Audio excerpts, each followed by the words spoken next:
कल हम लोग एक थ्योरम पढ़े थे जो चैप्टर 6 का लाइन्स एंड एंगल्स से रिलेटेड था। तो उसमें से क्या था, क्लास 9 का लाइन्स एंड एंगल्स में हमने देखा कि अपोजिट एंगल्स थे और लीनियर पेयर्स यानी कि रेखिक युग्म और क्या एकांतर कोण। तो एकांतर कोण हम बेसिकली समझ चुके थे कि जब कोई एक सीधी रेखा को दूसरी सीधी रेखा प्रतिच्छेद करती है तो उसके आमने सामने का जो कोण होता है उसे ही क्या कहते हैं, एकांतर कोण कहता है। ठीक है, जिसे विपरीत कोण भी कह सकते हैं। तो यहाँ हमारा इसका फर्स्ट क्वेश्चन है एक्सरसाइज 6.1 का first question. If the figure line A B and C D line क्या करती है, इंटरसेक्ट करती है यानी कि एक दूसरे को प्रतिच्छेद करती है एट ओ पर क्या प्रतिच्छेद करती है। If angle A O C plus B O E यानी कि ए ओ सी इस एंगल को ऐड करने से कितना आ रहा है, 70 डिग्री आया है। इन दोनों एंगल को ऐड करने से, इस एंगल को और इस एंगल को, ए O C plus B O ई, इन दोनों को ऐड कर दिए तो क्या हमारा 70 डिग्री आया। तो एंड बी ओ डी हमारा इसका वैल्यू देखिए दिया गया है, B O D equal to कितना दिया गया है, 40 degree. Find angle B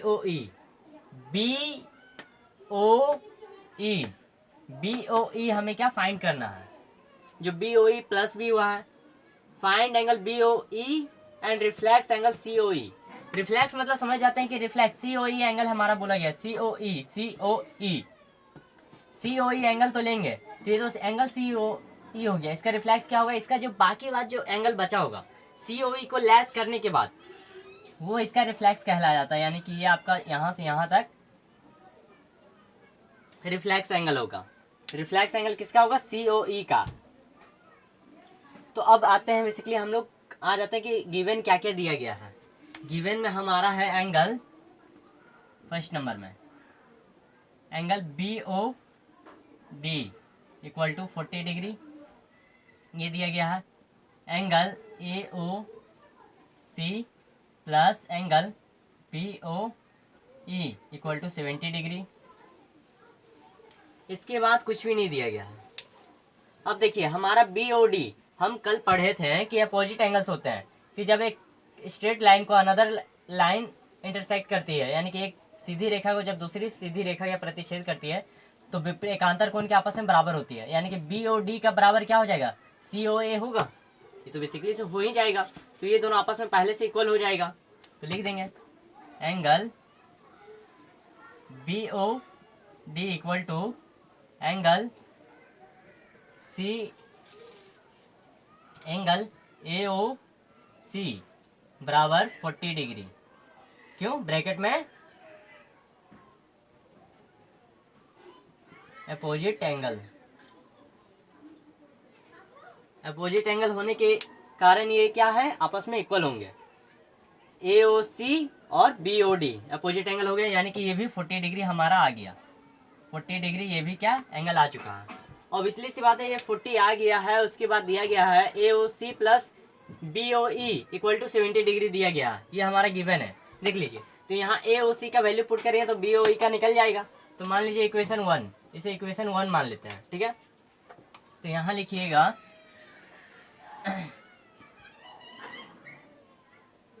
put the value of angle A O C in equation 1। Equation 1 में क्या कर ले रहे हैं हम लोग, वैल्यू पुट कर रहे हैं। इक्वेशन 1 में ए ओ सी का हम लोग वैल्यू पुट कर रहे हैं। तो देखिए ए ओ सी का वैल्यू पुट कीजिए तो ए ओ सी का कितना वैल्यू निकला, 40 degree plus B O E equal to दिया गया था 70 डिग्री। इसे हम इधर करेंगे इक्वल के इधर, तो जानते हैं LHS पार्ट को RHS में ले जाएंगे तो प्लस वाला माइनस होगा, माइनस वाला प्लस हो जाएगा। तो ये क्या प्लस में है, तो LHS को RHS में ले जा रहे हैं, तो इधर भी सेम रूल हो जाता है। तो angle B O E equal to 70 degree minus 40 degree, तो हमारा क्या आ जाएगा, angle B O E equal to हमारा आ जाएगा 30 डिग्री आंसर। तो यानी कि बी ओ ई का वैल्यू निकल गया। हमारा पूछा गया था find the angle B O E, तो इसका निकल गया हमारा 30 डिग्री। ये एक आंसर निकला है सिर्फ BOE का। अब पूछा गया एंगल COE का पूछा गया, वो भी रिफ्लेक्स। तो पहले तो रिफ्लेक्स से पहले COE फाइंड आउट करना होगा। तो COE फाइंड आउट करने के लिए देखेंगे हम लोग, AB स्ट्रेट लाइन है, इसी पे एंगल बना है, AOC भी बना है, COE भी बना है, और इसके बाद EOB या BOE भी बना है। यानी कि इन तीनों एंगल्स को अगर हम ऐड कर देते हैं, यानी कि जोड़ देते हैं तीनों कोण को, तो हमारा क्या एक रैखिक युग्म बन जाती है, यानी कि लीनियर पेयर बनेगी। तो वही अब ऐड करना होगा तीनों एंगल को। Angle AOC plus angle COE plus angle BOE equal to 180 degree. Bracket में क्या हो जाएगा, लीनियर पेयर। लीनियर पेयर जिसे कहते हैं रैखिक युग्म। तो ये हमारा लीनियर पेयर हो गया। तो इसमें से देखिए किसका किसका वैल्यू हम लोग जानते हैं। AOC का वैल्यू निकाल चुके हैं, हम लोग देख चुके हैं। AOC बराबर इक्वल टू कितना आ गया, 40 डिग्री आ गया। COE का नहीं पता, BOE का तो अभी जस्ट निकाले हमने। BOE को इक्वल टू कितना, 30 डिग्री, और AOC इक्वल टू 40 डिग्री। तो इन दोनों को वैल्यू पुट कर दें तो COE का भी वैल्यू आ जाएगा। तो इन दोनों का वैल्यू हम सिंपल से लिख सकते हैं 70 डिग्री, लेकिन फिर भी लिख देते हैं तोड़ कर ही। AOC का कितना वैल्यू है, 40 degree plus angle COE plus angle इसका वैल्यू कितना आया था, 30 डिग्री। 30 डिग्री इक्वल टू कितना हो जाएगा, 180 डिग्री, जो लीनियर पेयर का सम होता है। तो लीनियर पेयर ये आ चुका है। अब इन दोनों में देखिए 40 प्लस 30 कितना होता है, 70। तो 70 डिग्री इधर प्लस में आएगा, तो इसको उधर डायरेक्ट लिख देते हैं। तो प्लस अगर LHS पार्ट से RHS में जाता है तो क्या होता है, माइनस हो जाता है। Angle COE equal to 180 minus, क्योंकि 70 डिग्री है, 70 डिग्री इधर आ जाएगा, प्लस में था तो इधर माइनस में 70 डिग्री। तो कितना घट कर आ जाएगा, COE angle COE equal to हमारा आ जाएगा, यहाँ लिख लेते हैं, angle COE equal to less करेंगे 180 में 70 तो 110 डिग्री आएगा। लेस करके देख लीजिएगा, तो 110 डिग्री आ गया। तो ये तो वैल्यू आया इसका सिर्फ COE का। हमें चाहिए रिफ्लेक्स एंगल ऑफ COE। तो ये तो एंगल COE निकला। तो रिफ्लेक्स एंगल निकालने के लिए क्या करेंगे, reflex angle COE equal to क्या होगा हमारा, 360। ठीक है, चलिए नीचे लिख देते हैं। एक पॉइंट पे 360 का मैक्सिमम कोण एंगल बनता है। ठीक है, जिस कारण से हम 360 लिखे, माइनस क्या हो जाएगा, जिस एंगल का रिफ्लेक्स निकालना। मान लीजिए COE का रिफ्लेक्स निकालना है तो माइनस COE होगा, AOC का रिफ्लेक्स निकालना है तो AOC होगा। तो यहाँ क्या, COE का रिफ्लेक्स निकालना है ना, एंगल COE। तो यानी कि इस एंगल का वैल्यू माइनस होगा। तो 360 डिग्री में क्या करेंगे, लेस किसको करेंगे, COE का वैल्यू कितना, 110 डिग्री। तो लेस हो जाएगा तो कितना आ जाएगा, 50, यानी कि 250 डिग्री आ जाएगा हमारा क्या, रिफ्लेक्स एंगल ऑफ COE। इसे कह सकते हैं रिफ्लेक्स एंगल COE हमारा निकल गया। हमें बोला गया था BOE कितना आया, 30 डिग्री। बोला गया रिफ्लेक्स एंगल कितना आएगा, तो रिफ्लेक्स एंगल हमारा आ गया है 250 डिग्री। रिफ्लेक्स एंगल कितना आया, 250 डिग्री। हमारा जितना बोला गया था उतना हमने स्टेप बाय स्टेप काम कर लिया है। तो यानी कि ये क्वेश्चन नंबर हमारा 1 क्या कंप्लीट हो चुका है।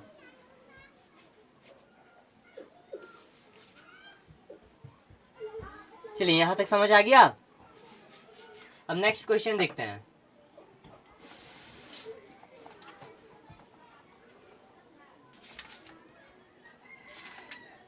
Question number 2।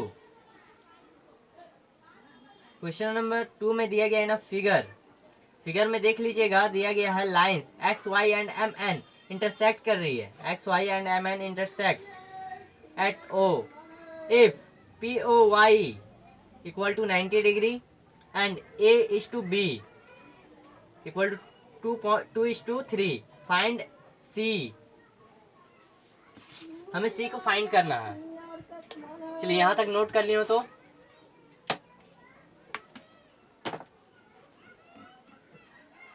If the figure line X and Y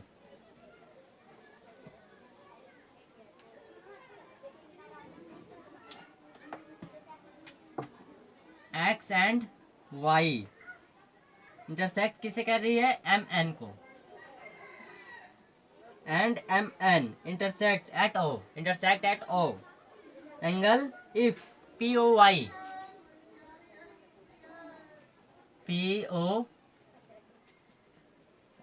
Y equal to 90 degree. Angle P O Y equal to क्या है, 90 डिग्री दिया गया है। And A is to B कितना है, 2:3 का रेशियो दिया गया। फाइंड सी, इसमें और भी काफी ज्यादा इजी दिया गया है।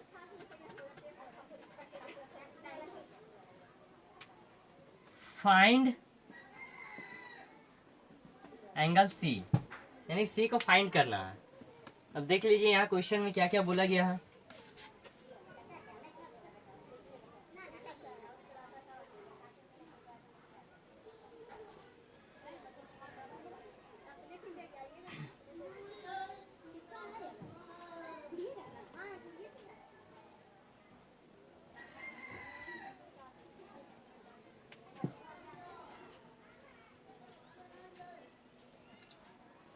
एक्स एंड वाई क्या है, हमारा लाइन है, X and Y.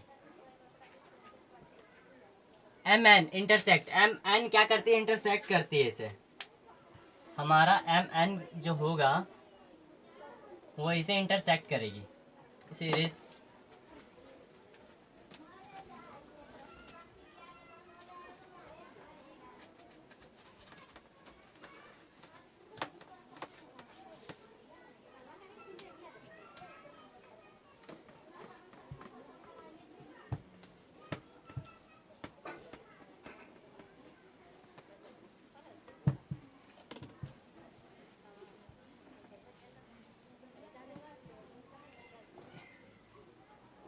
M N intersect, ठीक है, पी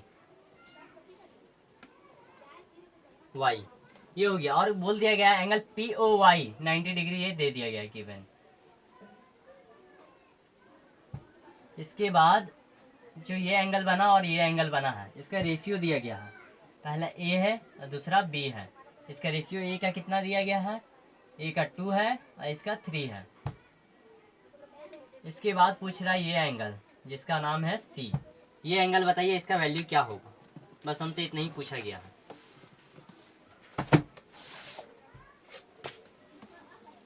यहाँ तक क्लियर है। अब देख लीजिए यहाँ दिया गया if the figure line X Y and M N, यानी कि जो फिगर में चित्र में दिया गया है एक्स और वाई एक रेखा है जिसे एम और एन प्रतिच्छेद करती है, जिसमें से किस पे प्रतिच्छेद करी, तो बिंदु ओ पर क्या प्रतिच्छेद करती है। इफ पी ओ वाई, अगर पी ओ वाई बराबर कितना 90 डिग्री, यानी कि 90 डिग्री दिया है 90 डिग्री, तो ए इज टू बी दिया गया, ए और बी का अनुपात दिया गया क्या 2:3 है, 2 और 3 है। तो फाइंड क्या करना है, एंगल सी, हमें एंगल सी निकालना है, यानी कौन सी को ज्ञात करना है, कौन सी क्या होगा। तो हम इसमें देख लेंगे, पहले हमें दिया क्या गया है 90 डिग्री दिया गया, तो हमें पता है कि जब इधर 90 डिग्री है तो इधर भी 90 डिग्री होगा, यानी कि ये एंगल हम यहाँ से यहाँ तक देखेंगे ये भी 90 डिग्री होगा, यानी कि 90 डिग्री को ही बांटा गया है 2:3 का रेशियो में। तो सबसे पहले वो निकाल लेंगे क्या।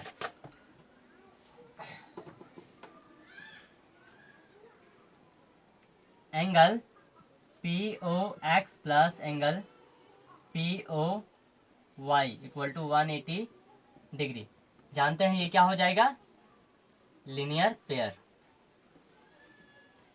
हो जाएगा। हमने पी ओ एक्स ले लिया, यानी कि यहाँ से यहाँ डायरेक्ट एंगल ही है पी ओ वाई, तो ये क्या हो गया लीनियर पेयर, यानी कि लीनियर पेयर आ गया। डायरेक्ट हमने एंगल को सिलेक्ट किया है।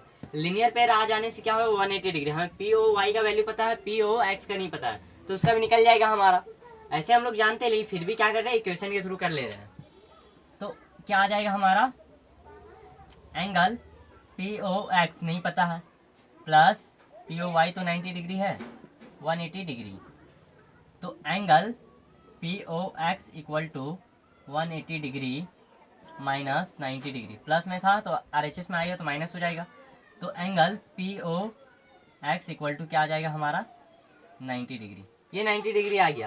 अब देखिए पी ओ एक्स 2 पार्ट में बढ़ चुका है, 2:3 का रेशियो में, यानी कि 2 को मान लेते हैं 2x, ठीक है, 3 को मान लेते हैं 3x, यानी कि 2x होगा 3x होगा। रेशियो का मतलब ही यही होता है, यानी कि a:b का रेशियो दिया गया है a:b का, यानी कि 2x दिया गया है 3x, ये हमारा क्या हो जाएगा, एंगल हो जाएगा। और रेशियो क्या होगा 2:3, क्यों x कट जाएगा, x से डिवाइड देंगे तो रेशियो निकल जाएगा, तो x से मल्टीप्लाई कर दिया हम, यानी कि इन दोनों को ऐड करेंगे तो कितना आएगा 90 डिग्री आएगा हमारा। तो x का वैल्यू पहले फाइंड कर लेंगे कि x का वैल्यू क्या है, तो हमारा a का भी निकल जाएगा, a इक्वल टू a का वैल्यू कितना है 2x, b का कितना है 3x। अब देखिए यहाँ से निकाल लेते हैं पी ओ एक्स को, angle P O X, angle P O X equal to क्या लिख सकते हैं, angle P O M plus angle M O X, ये लिखा जा सकता है। इक्वल टू क्या लिखेंगे, आप जानते हैं, ये लिख दिए ना, तो अब पी ओ एक्स का वैल्यू लिख दीजिए, कितना आ जाएगा 90 डिग्री। अब देखिए पी ओ एम का क्या है, P O M equal to 2x दिया गया है, 2x इसका वैल्यू है। M O X equal to क्या है, M O X equal to 3x, ये आ गया। अब देखिए लीनियर इक्वेशन आप लोग किए होंगे, तो 2x प्लस 3x कितने x हो जाते हैं 5x, 90 डिग्री यहाँ रह जाएगा। अब इसे इधर लिख दीजिए या इसे उधर लिख दीजिए, जो भी वैल्यू आ जाएगा, लेकिन हम लोग इधर से इधर निकालेंगे तो वैल्यू अच्छा लगता है।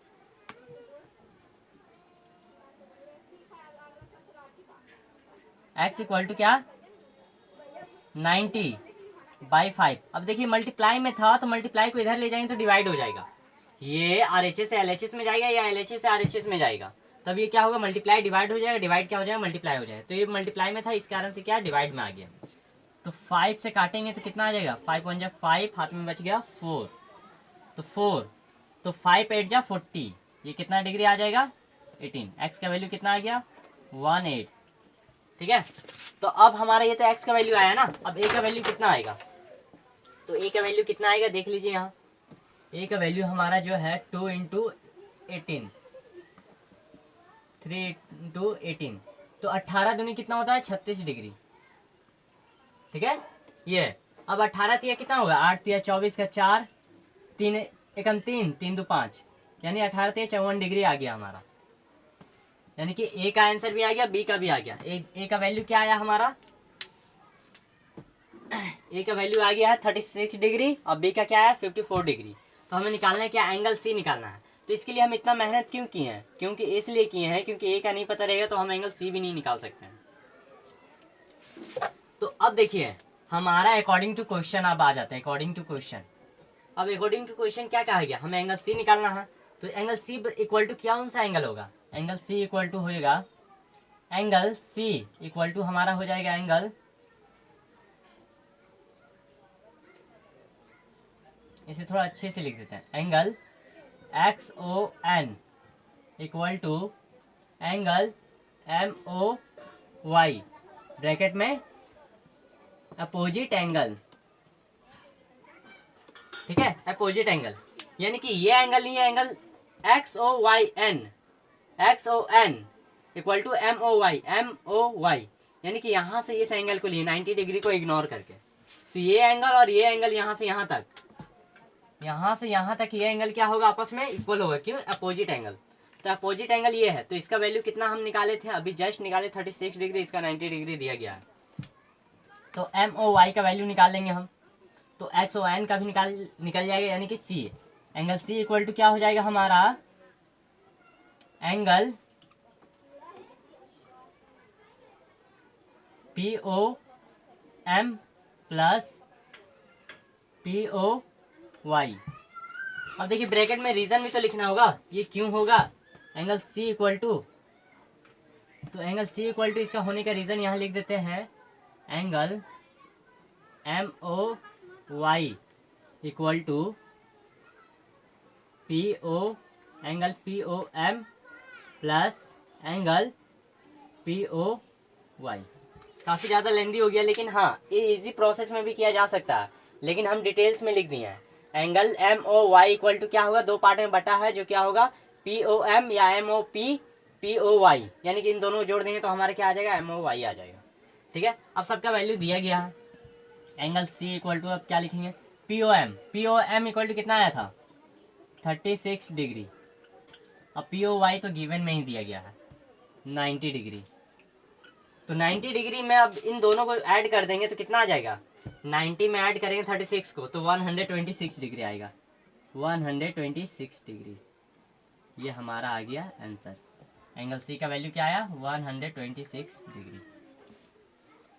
हमसे पूछा गया था फाइंड एंगल सी, यानी कि एंगल सी को ही फाइंड करना था, तो 126 डिग्री आ गया। यहाँ तक कोई कन्फ्यूजन? पहले देखिए क्या करेंगे, पहले हम लोग लीनियर पेयर बना लिए हैं, इधर का 90 डिग्री तो पी ओ एक्स को भी ले लिए। लीनियर पेयर बन जाने से हमारा ये भी 90 डिग्री हो गया, हम जानते हैं, फिर प्रूव कर लिए, तो ये भी 90 डिग्री आ गया। अब ये एंगल दो पार्ट में बढ़ चुका है 2:3 का रेशियो में, यानी 2x है एक एंगल का वैल्यू और दूसरा क्या है 3x, तो यानी दो पार्ट में बटा है तो लिख दिए 90 equal to 2x plus 3x, क्योंकि है तो इसी के बराबर ना, तो 90 ही बटा है दो भाग में, यानी दो पार्ट में बढ़ गया, तो 2x plus 3x, 2x plus 3x। अब देखिए जोड़ देंगे 5x हो गया, तो 5x यानी कि आप x को यहीं रहने दिए, x को यहाँ ले आए। ठीक है, अब 90 क्या हुआ, चेंज कर दिए, पहले चेंज कर दिया LHS को RHS में, RHS को LHS में लिख दिए, कुछ भी इससे नहीं बिगड़ता, आप इसको इधर लिख दीजिए उसको उधर, लेकिन हाँ LHS RHS में लिखना है तब चेंज होता है रूल। तो ये मल्टीप्लाई में था, LHS से RHS में जाएगा तो डिवाइड में आ गया, डिवाइड में आने से क्या कट कर दिए, तो x का वैल्यू आ गया हमारा 18, तो 18 डिग्री यहाँ क्या कर दिए, x का वैल्यू पुट किए तो हमारा a का वैल्यू निकल गया, यानी कि a का वैल्यू जो डिग्री में था 36 डिग्री, अब b का वैल्यू आ गया 54 डिग्री। अब इसके बाद क्या, हम अकॉर्डिंग टू क्वेश्चन आ गया, तो क्वेश्चन में क्या देखें, एक्स ओ एन, यानी कि X O N equal to हमारा क्या एम ओ वाई या वाई ओ एम, ये क्या होगा, अपोजिट एंगल्स होते हैं, अपोजिट एंगल से लिख दिए। एंगल एक्स ओ एन का वैल्यू क्या है, सी दिया गया, तो एंगल सी ले लिए, P O M P O M P O M इस एंगल को लिए हैं, उसके बाद क्या कर लिए पी ओ वाई को लिए, तो यानी कि ये दो टुकड़ों में बट गया एम ओ वाई, दो पार्ट में बटा हुआ है, तो रीजन भी लिख दिया अंदर में, देख लीजिएगा ब्रैकेट में, एम ओ वाई क्या है P O M plus P O Y, यानी ये दो पार्ट में बटा हुआ है, तो सबका वैल्यू दिया गया है, पी ओ एम का कितना 36 डिग्री है, पी ओ वाई का 90 डिग्री है, यानी कि ऐड करने से क्या आ गया, angle C equal to 126 degree. Solve, हमारा क्वेश्चन इजीली सॉल्व हो गया। अब नेक्स्ट क्वेश्चन देखेंगे, ओके नेक्स्ट क्लास में। यहाँ तक इन्हीं को कोई डाउट है?